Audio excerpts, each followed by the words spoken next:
show I'm doing, The Feels, is a show where we'll be answering your questions from letters that you send in. You guys are going to leave us the questions that you want us to answer. Like decoding subtweets, how many times is too many times to check your ex's Instagram, or Snapchat dick pics. Are we going to be discussing those on The Feels? I don't know. I want to though. Good news, I'm here to help. Okay.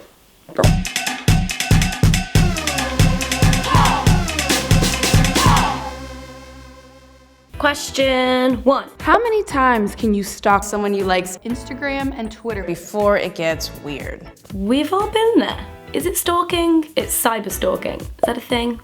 Yeah, it's probably a thing. I'm gonna be honest, I am one of the people that when I like somebody, I am gonna stalk them multiple times within one day. Unless you're physically stalking someone or impeding their privacy, get in there. There should be another word for internet stalking, just like a preview. I would say you can do it a total of 3 weeks of time, so however much you can fit in there, if you can pull late nights, and then approach them and be like, listen, I like you, and also your tweets are hilarious. Give yourself specific times throughout the day when you can check your crush's profile. It's called the 3-check rule. Right when I wake up, you check, see what's happening on their Twitter, on their Instagram.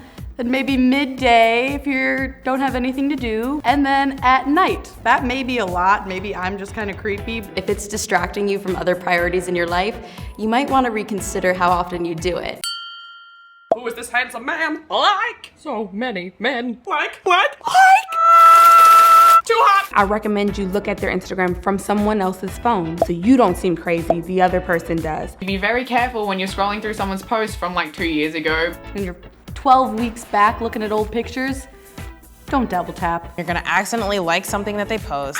And you freak out. That's when you know you need to stop, when you're all the way down to 2010. I've done this. It was sort of like an embarrassment on par with, I don't know, getting your pants pulled down at school, which has happened to me, again, twice. Yo is super simple and easy to use. It's good for someone who might have a crush and doesn't really know what to say to them, so you could just tap on the yo button and it'll send them a yo. Yo. You can even go in there and follow your favorite YouTube channel and get yo's in your notification bar when they post new videos. So one time I had a crush on this guy, and unfortunately for me, he was in a relationship. I was going through and I accidentally liked the picture. I was hoping that it would go undetected, but the text started coming in. I haven't seen you in forever. Why didn't you just text me? I didn't know you were following me on Instagram. And it got really weird and I actually considered moving. My ex had been stalking me on Twitter and Instagram for months before he actually met me. I liked it. I liked a guy and I checked his Twitter way too much. And there was one time we were hanging out, talking about Twitter, talking about some trend. And I said, oh yeah, let me go search it. And we were both looking at my phone and there it was, all my recent searches, which were all of his name. Definitely don't leave their Twitter page up. You have to close out of that app. Do not comment and like every single photo and blow up their newsfeed.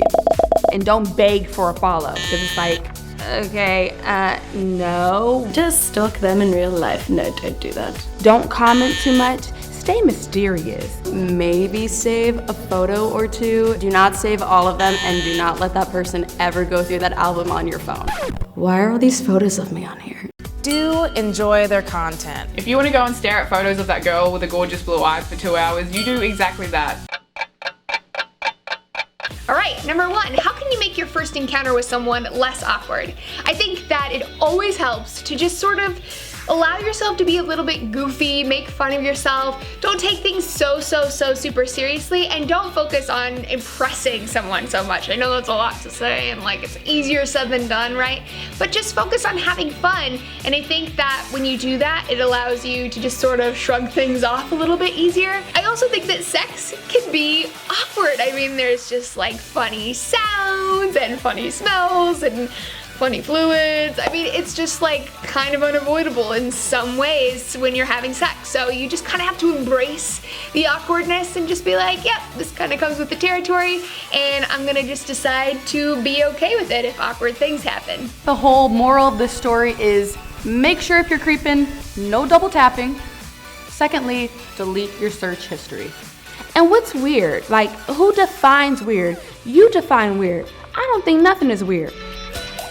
Within reason. Thank you guys so much for watching the show, The Feels, and I want to know, what would you do? What are your responses to these questions? Leave a video response and you can be featured in the next episode. And of course, make sure you check out thefeelshow.tumblr.com because we will be answering more of your questions there. So guys, thank you so much for watching. Bye.